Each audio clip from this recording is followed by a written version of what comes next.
Hello, you're watching news from Kazakhstan on K+. It is Saturday, February 23rd. These are the headlines. Two more Karaganda officials are found guilty of a residential building's collapse in Bisoba microdistrict and released under the amnesty. The National Security Committee will not return Bakhut Tumenova's fridge. The court dismissed Amansaulik Fund's appeal. The Zalorda farmers are unable to return their land. The local administration refuses to make concessions to shareholders. An explosion rocked the ArcelorMittal Actau pipe plant on Friday. It led to the burning of an oil transformer located at a substation. It took almost an hour for the firefighters to tackle the blaze that started at 11:19 in the morning. 3 company employees are reported to be hospitalized in intensive care department with burn injuries of varying severity. One of the workers suffering burns of over 90% of the body is in critical condition. The fire happened at the electrical substation of ArcelorMittal LLP pipe plant. 3 injured employees are currently hospitalized in the regional intensive care center. The blaze was brought under control within an hour. The cause to the incident is currently subject to investigation. The total fire base area is 160 square feet. Local rescuers warned that Astana's private sector may be flooded due to large amounts of snow. Emergency employees and volunteers visit houses to remind residents of timely snow removal. According to the Ministry of Emergency Situations, this winter Astana had more rain than usual, and therefore the probability of flood is higher. Special flood commissions under the local administration have been already set up to monitor the timely removal of snow from the most flood-prone areas of the city. Local authorities are compiling a list of veterans and vulnerable people who will receive help to clean the snow near their premises. Years prior to this, we helped ourselves by pumping out the water from the room with motor pump. However, this year, it'll be much harder because we had so much snow, the first time in so many years. The Almaty Municipal Court dismissed Amansaulik National Fund President Bakhut Tumenova's appeal. According to the court ruling, the office equipment confiscated by special services is not to be returned until investigative actions conclude. The trial over the confiscated property of Amansaulik Fund is held behind closed doors. However, this is not helping anyone. Shortly after the trial was over, Georgi Arkhangelsky, vice president of the organization, complained of high pressure due to court fuss. I stated directly in my speech that it is not the investigative actions that we litigate. We oppose the violations that were made. 10 out of 15 actions contain violations, and we emphasize that. For the past 2 months, the employees of the fund had to share a small rented apartment. The president of the organization, Bakhut Tumenova, wrote a letter to head of the NSC and received a reply without the letterhead and a stamp. The letter said that NSC officers were acting in the frames of the law. The party activists were mostly outraged by forced entry into the offices. Apart from office equipment, NSC officers also seized private belongings of the fund's employees. They may delay the process as much as they want, so you need to take the issue to a higher level, to the court. There will be no delays in court, because there is a fixed term of 10 days or so within which they must investigate an appeal against the prosecutor's actions or any kind of appeal. Not only Amansaulik Fund suffered from searches conducted by the NSC, it is still unknown what happened to personal belongings of employees from newspapers Vzгляд and Stan KZ video portal. On December 19th, together with accounting documentation, office equipment, and electronic media, personal belongings of the reporters, cameramen, and other employees were also confiscated. In the meantime, in another court hearing, the Almaty Municipal Court upheld its regional counterpart's decision regarding the United Media under the name Respublika newspaper. Now, or rather still, the creative team has refused the right to publish under that name. Our own reporters followed the process. A ban on professional practice has in fact turned these reporters unemployed. A flash mob in the building of the city court is the last hope to draw public attention to the fate of the editorial staff. The appellate hearing on the United Media of Respublika kicked off with the denial of the petition. The psychological and philological expertise of the publication's materials was denied. The court ruled that the extremist nature of the newspaper's articles have already been established by a trial court. The representative of the public prosecutor of Almaty could not name a single sentence of extremist nature which was allegedly published in the newspaper. The trial court could not establish it either. To recap, the prosecutor referred to the newspaper itself as the defendant, which is an inanimate object. In order to draw the court's attention to the absurdity of the situation, lawyer Sergei Utkin requested to hear the defendant. His motion was denied. The lawyer was also trying to convey to the court that there is no such concept as United Media in the law. The court could have told the prosecutor that if he wanted such a concept to appear, then he shall address this initiative to the government, which in turn will submit it for parliament review. Once the president signs off on introducing the legal concept of united media, then you may file as many lawsuits as you want. Should it not be possible to reverse the decision of the trial court, then at least the wording "other media" needs to be removed from the ruling, demand journalists. Indeed, this formulation helped shut down the newspaper Azad and Respublika, which had reporters from banned publications with the word Respublika in the title. In fact, it turns out that no matter what we publish, a paper, a flyer, any magazine, we will still be prohibited. The court marshals will eventually be at your office seizing the material. Beside the ban, they will also hold us criminally liable. Are we supposed to become street sweepers then, and simply forget about our education and journalistic activity? The appeals court upheld the trial court's decision. The last hope of the journalist is to appeal to a court of cassation. Another witness was questioned on Friday in the case against Askar Maldashev, accused of illegal drug trafficking and possession on a large scale without the purpose of distribution.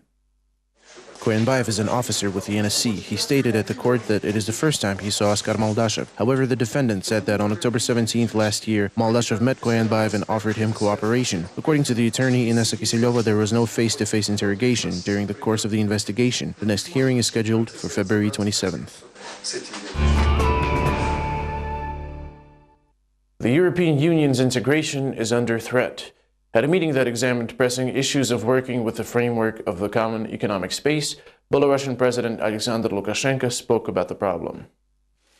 As the integration neighbor announced, we are very concerned that our partners on the common economic space make decisions on a unilateral basis that damage the common market. However, recently Vladimir Putin condemned integration critics. He said, quote, "We have heard recent, to be frank, nervous and worried statements regarding integration processes in the post-Soviet space. Let us think of those statements as emotional rhetoric of the politicians who made them. Close integration is an objective global process," end quote, concluded the Russian leader. Experts are not rushing to make hasty conclusions. A number of political analysts believe that Kazakhstan is trying to get beyond the influence of Moscow, judging by the latest meeting of Putin and Nazarbayev. Others, like Deputy Director of CIS Research Institute, believes that this is political rhetoric within integration. He thinks that every president has the right to maintain his position, as Lukashenko does.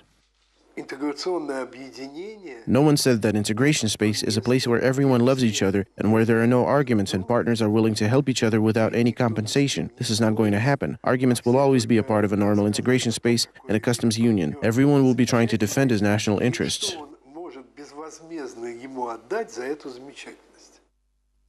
Two other Karaganda officials found guilty of the Besoba microdistrict apartment block accident were saved by an amnesty.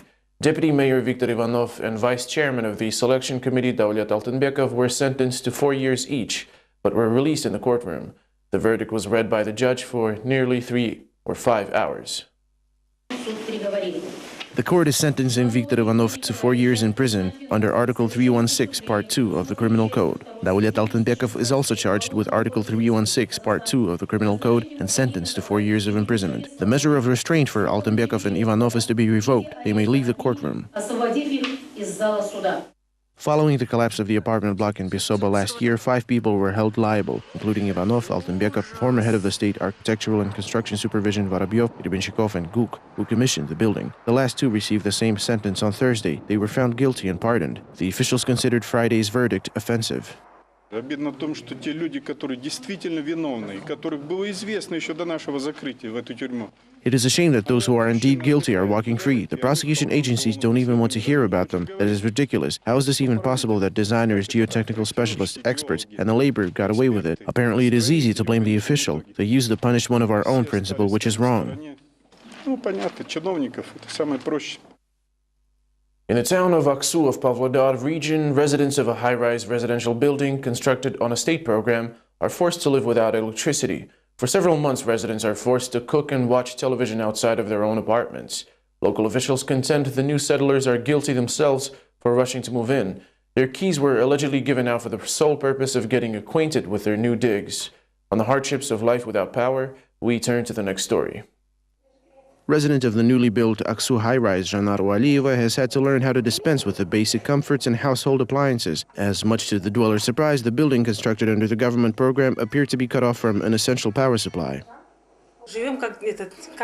Our living conditions resemble those of the Stone Age. I can neither cook dinner nor do the ironing for my family. Meanwhile, it has been 1.5 months since the officials promised to resolve the problem.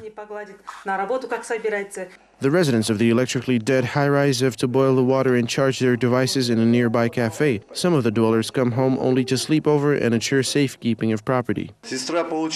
My sister is a single mother. She has had to move out until the power supply is restored. In the meantime, we come here every night to stay over and prevent a possible burglary.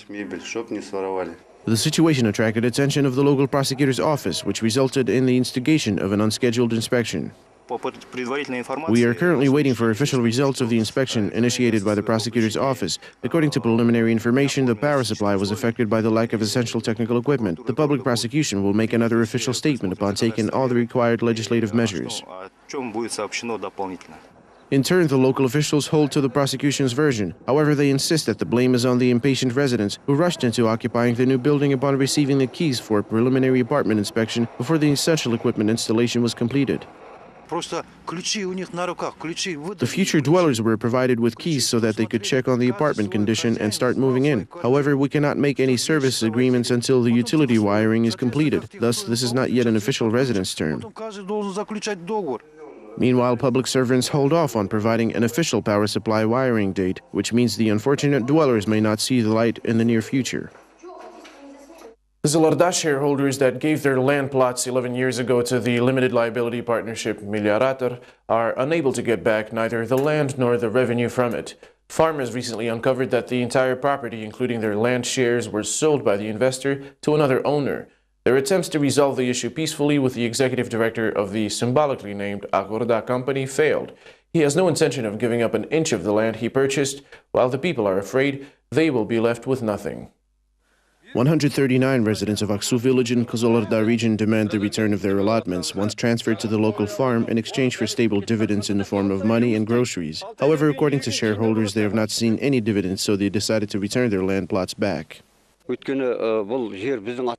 inherited this land from our ancestors, grandparents, parents, and we want to pass it on to our descendants. That is why we want to get it back right now. The district administration head, a peacemaker, showed up an hour late to the meeting. He was very surprised by the presence of the media in the room and asked to remove the journalist from the audience, but people stood up for the free press. Let them stay and let the whole nation know about our situation here, since nobody, neither regional nor local residents, heard about us. So do you want to be exposed on television in front of the entire country? Well, then let them record you on their camera, give them an interview to look favorably on TV, and later on you will be getting calls from all over the country from people who saw you. The tension in the room was rising with every speech as shareholders demanded a return of their allotments. At a meeting, the person named Almas said that he has bought our land and we cannot do anything about it. That is exactly what he said to our respected elders. Is it not true, Almas? In response, the district attorney offered to shareholders a peaceful and legal resolution to the problem. It isn't something that you can just go and take back because it will not work the way you want to. We must follow a legal process that was not designed by us. Under the law, you must, as indicated in your charter, comply with this process. At the end of the meeting, the founder of the farm shared his opinion on what villagers must do to get their allotments back. Everyone who wants to leave the farm must submit an application. Then I will consider it and hold a general meeting where we will make our decision. If we let you leave the farm, then let it be. Otherwise, you will remain a part of it. At the moment, the shareholders plan to take their case to court to return their allotments, so the battle for the land continues. Deputy Minister of Agriculture Muslim Miryayev enlightened students and professors of the specialized university on how lucrative it is to run a farming enterprise. The sector is receiving major funding these days. Although even after meeting the high-ranking officials, the youth still isn't too enthusiastic about the prospect of working the fields. We turn to the next report for more. Deputy Minister of Agriculture Muslim Miryayev was the most honorary guest at the meeting in Agriculture University. Being almost an hour late, the official from Astana came to inform farmers, scientists, and reporters that $21 billion will be allocated on the program Agribusiness 2020, targeted to bring Kazakhstan's agriculture sector unprecedented prosperity in the future. The new program primarily focuses on creating the conditions for improving competitiveness in the agriculture sector. Thus, the government will provide domestic producers all necessary support to compete both in existing customs union and the expected entry into the World Trade Organization. Yerkin Kashubayev has spent nearly all his life farming. He says that the government has only promised to help rural workers during the 20 years of independence. Although huge budget funds were allocated to support rural workers, the farmer has not been given any financial support so far. The elder man says that now it is really complicated for farmers who suffer severe cattle loss caused by ice coating to get a loan to secure themselves against the consequences of this natural disaster. Unfortunately, in the 20 years of independence, we haven't gotten any financial support from the government. Moreover, as the interest rates are high and bankers are set to get bribes, it is not easy for farmers to get a bank loan. Agriculture university students themselves do not hurry to go to the country and raise farm. Some of them see no perspective in this. Others just fail their entrance exams to become qualified farmers in the future. Unfortunately, I did not get enough scores to major in farming, so I had to go to the Department of Plant Protection. If I'm offered to change the department, I think I will do it. But if farming is developed in the country, I might transfer to the farming department in the future. Judging by the students' responses, the Deputy Minister of Agriculture did not completely convince future professionals that farming is a lucrative business. World-class hotels, a completely renovated sewage system, and a new architectural structure to rival that of Bayterek itself. This is how Astana is planning to welcome the Expo 2017 Global Fair. Architect Amanjol Chikanaev, who was one of the masterminds of the city's general layout, is certain that 4 years from now, the capital will become one of the most eco-friendly cities in the world. Our colleagues met with a specialist to find out what else can the city expect in preparation for the exhibition. Architecture starts on paper. Amanjol Chikanaev spreads out the layout of Astana on his desk. The document defining the development of the city was designed by his friend, the prominent Japanese architect Kisho Kurokawa. The project is intended to turn Astana into an eco-city by 2017. It's called the Eco Corridor. The nature must come in and out of the city. According to the architect Chikanaev, the air pollution issue will be resolved next year. Astana will tie into the gas pipeline, preventing the private sector from using coal for heating, which produces soot. Also, the sewage system will be completely renewed 2 years from now. Reclamation of Taldikol sewage pond, located behind Khan Shatir Entertainment Center, is also in the plans. Residents of the left bank area complain about the bad smell from the waste pond. However, it will be soon replaced with a garden. The capital must smell different by 2017. As for external layouts, the architect is against skyscrapers. It should resemble the 1- and 2-story villas in Dubai. There should be plenty of gardens in each villa as well. Nevertheless, skyscrapers will be built in Astana after all. 88-story Abu Dhabi Plaza will appear in 2 years. Also, according to Mayor Imangalitas Makambetov's latest report, world-famous hotels Hilton and Ritz-Carlton will be constructed in the city as well. Astana will acquire a new architectural symbol which is intended to reflect progress and comply with the eco-theme. A serious international contest was launched, and therefore it seems that Bayterek will soon have a worthy opponent.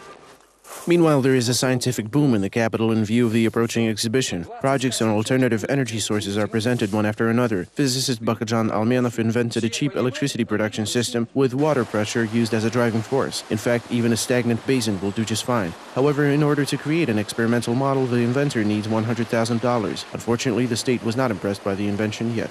There are 20 and even 40-story buildings constructed lately. All of them contain plenty of elevator shafts. My invention could supply the entire building with power if we install it in the elevator shaft. This building is called the Triumph of Astana. However, the capital is awaiting its main triumph in 2017, holding the World's Fair. In fact, the authorities are planning to erect an expo town near Nazarbayev University. That is exactly where the entire architectural activity will be focused on in the next few years. Almost 7 billion tons of toxic waste is in Kazakhstan at this moment, with 90 million more produced every year. These numbers were presented in Astana at the presentation of the UN's project in collaboration with the Ministry of Environment. This project provides more liability to industrial enterprises for waste utilization. The discussion results will be included in the national strategy for the country's transition to a green economy. Experts complain that it is difficult to find the data on how all these substances affect human health. There isn't enough research. However, the threat to the population is out there. After all, the waste pollutes water and air in the first place. Residents of eastern Kazakhstan region and western provinces are in a hazardous area. The greatest danger is imposed by historical pollution, including burials and old warehouses of pesticides. There is also the waste basin of Ust-Kamenogorsk condenser factory and lands contaminated with oily wastes. That is all we have this week. Tune in to Vlast KZ with Asylbek Abdulov on Monday. Thank you for watching. Have a great weekend.